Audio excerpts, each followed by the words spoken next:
Welcome agents. Today with your help I've compiled 15 things that need to be fixed in The Division 2 as soon as humanly or dev possible. Now the list could have been a lot longer, of course, but I didn't want this video to be too long. You know, it could have been an hour, but I wanted to kind of keep it small and compact and all the things that I really want to see fixed as soon as possible, definitely. Now if you agree with these, please leave a like below and subscribe for dedicated Division content, and just to make sure, please turn on your notifications, that way you'll never miss a video. With that said, let's get straight into this. Okay, so this list and this video in general is to highlight various issues with the game that I hope the devs can address as soon as possible. It's not to make the game, you know, be really bad or negative or any of that sort of stuff. It's constructive. It's just to help the devs figure out what people are talking about and what they need to address as soon as possible. Now, maybe in tomorrow's State of the Game we'll get more information on what's being fixed in Title Update 3.1, or hopefully sooner maybe we'll get a date of when Title Update 3.1 will be coming out. Of course, I will have you covered on tomorrow's State of the Game, so again, make sure those notifications on, and that way you'll get all of the latest and greatest, I'm sure, information. Now, in no particular order, I'm going to go through all 15 and just briefly offer my opinion.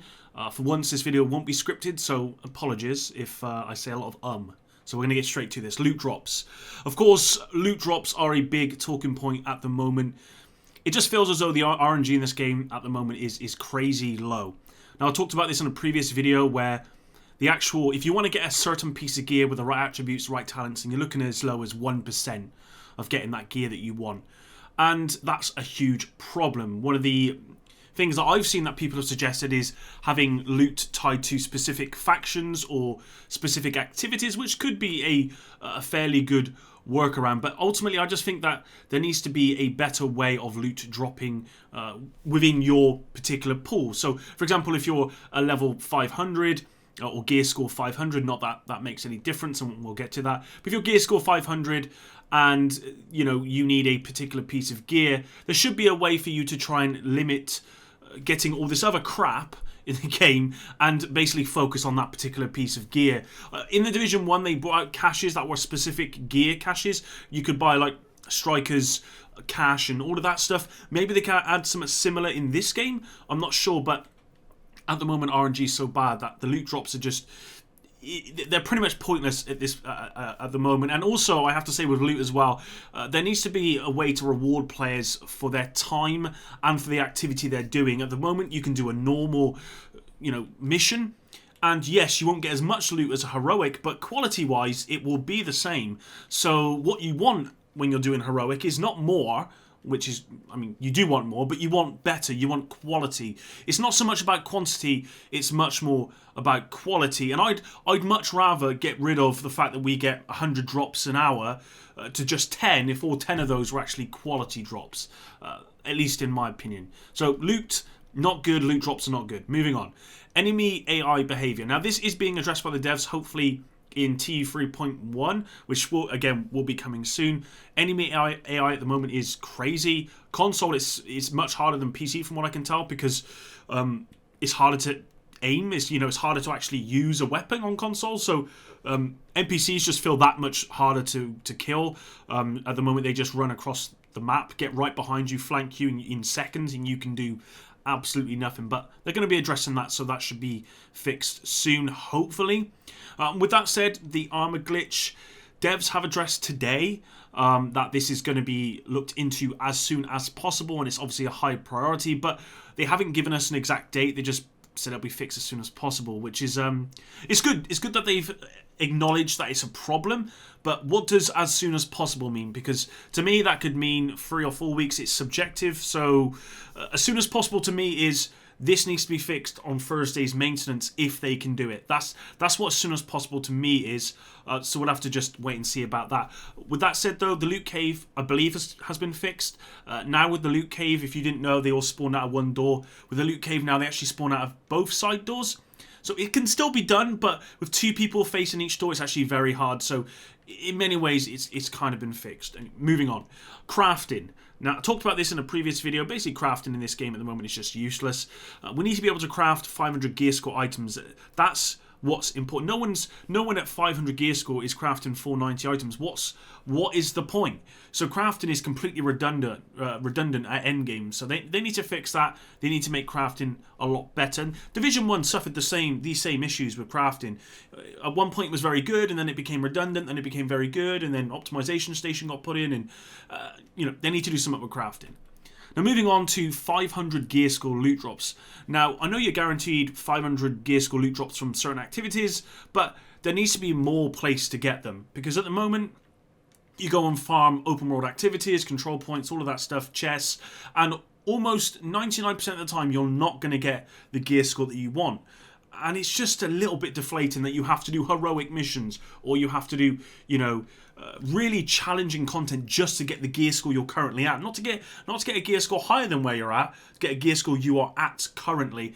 And that, again, it just doesn't feel right. There needs to be more ways to get 500 gear score loot items. And talking of 500 gear score, the next one is gear score. Now, again, I've talked about this numerous times, but gear score in this game is pointless.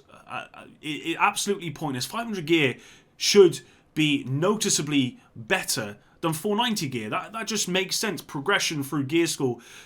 You should feel stronger as your gear score goes up. And that's not what happens in this game. The only way you feel stronger is actually using the recalibration score, which doesn't make any sense because it kind of removes gear score almost entirely. Although the devs do think gear score is important, because you do need a certain gear score to do certain activities like the raid. You need to be 490, but actually you don't really need 490 gear, because you could easily do it with 450 as long as you recalibrated it to the maximum roll. So gear score needs to be looked at and worked on.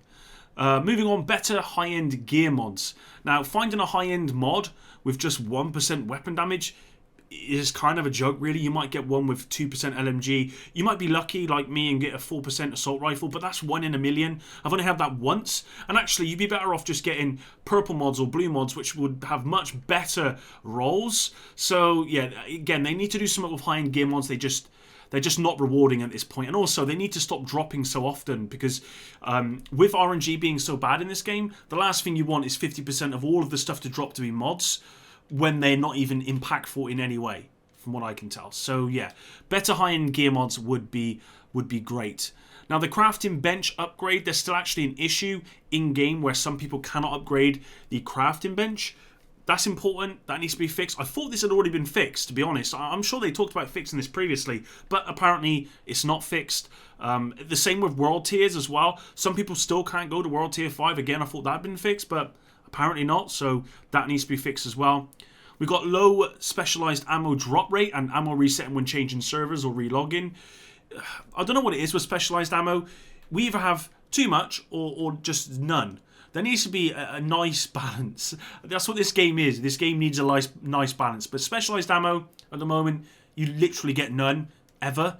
And then when you do get it, and you say you want to go into the dark zone or change servers or relog, join a team, whatever, you lose all of it. So that shouldn't happen. Basically, we just want more, but not too much. And we don't want it to be lost if we're doing other things, please. Thank you. Now, moving on, we've got the recalibration cost. This is one that I definitely agree needs to be looked at. The recalibration cost is crazy high. I haven't recalibrated too much in this game, because not only do you not get rewarded very well for like activities in respect of materials and all that sort of stuff, that you also, the recalibration cost is so high that once you do get, a certain amount of mats or whatever, you lose them straight away for just that one recal. It feels to me as though this was intended to make us grind the game more, play more of the game, and that's okay when it's not monotonous just getting mats to recal. I just think the recalibration cost is too high, and with that in mind, I think they need to increase the materials received with every loot bag just to make recal easier and be able to recalibrate more often. I've rarely recalibrated, just simply due to the fact that I don't have the materials, and also for me, more than anything, it's the credits. I feel as though when you're selling items, the credits you get are so low that you basically don't have enough credits. I certainly don't have enough credits most of the time to actually recalibrate. So anyway, moving on. So next up is account-wide weapon mods. Definitely need account-wide weapon mods, and I'm going to be actually making a second character soon. So hopefully they get that fix in.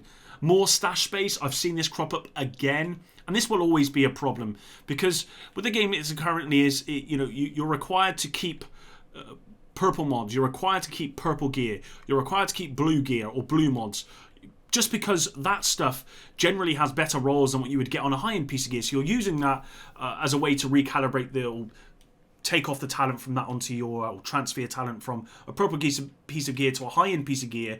And because you're having to keep all your purple piece of gear, you've got purple gear, you've got blue gear, you've got high-end gear, and you're trying to keep all of that all at once in a stash space, which is fairly limited. And then you've got weapons in there and all that stuff. It's just, there's not enough stash space. There really isn't. I don't think there ever will be, really. Unless they're giving us like 500, then there really isn't enough. And I have to say, for some people, they hoard. I hoard, and I do go in once a week or so and just remove stuff. But sometimes I simply have to remove stuff I don't want to because there's not enough stash space. And that's another reason why I'm making another character as well. But just, there needs to be more stash space. I don't think this is something that's going to be coming anytime soon because it will cost Ubisoft money to do it. But I do think it's very, very important. And something that's been asked of the devs since day one, and we still don't have. The next one is the Sweet Dreams weapon blueprint. They need to add that into the game. And lastly, duplicates in caches should reward keys, not XP. Now, I could have made a whole video about this, but basically if you open a cache, you get a duplicate. As you probably know, you get XP. You don't get any sort of keys or anything like that. Whereas in the Division 1, you would get keys that you could then use to open a more cache. I think you had to get, 8 or 10 certain keys to make the key for the cache, and then you could open up the cache. And they've removed that in this game. And I think the reason why is because it's one of those things. I think the reason why is because basically they want you to spend more money on buying those caches. That's the long and short of it, if I'm being honest. And in Division 1, you really didn't need to spend any money because you could always just get duplicates and that would give you the keys you needed to open up the next cache. Does that make sense? So, yeah, I think they need to bring back that because at the moment, just getting 40,000 XP is just nothing. And it's really, it's just frustrating. Anyway, guys, that was really it. I apologise for the kind of sporadic video in the sense that I didn't script this. I kind of just wanted to say it freely. So hopefully you enjoyed this. If you did, please drop a like on the video. It does really help me out. All of your support, by the way, guys, has been just crazy good. Really appreciate everything you guys are doing for me. And of course, I've got you sorted tomorrow for the state of the game, and I'll have you sorted for the life cycle of this entire game, because this is where it started and this is where it'll keep going. It won't end here, I'm sure, but this is where it'll keep going into the future. Until the next one, guys, epic out.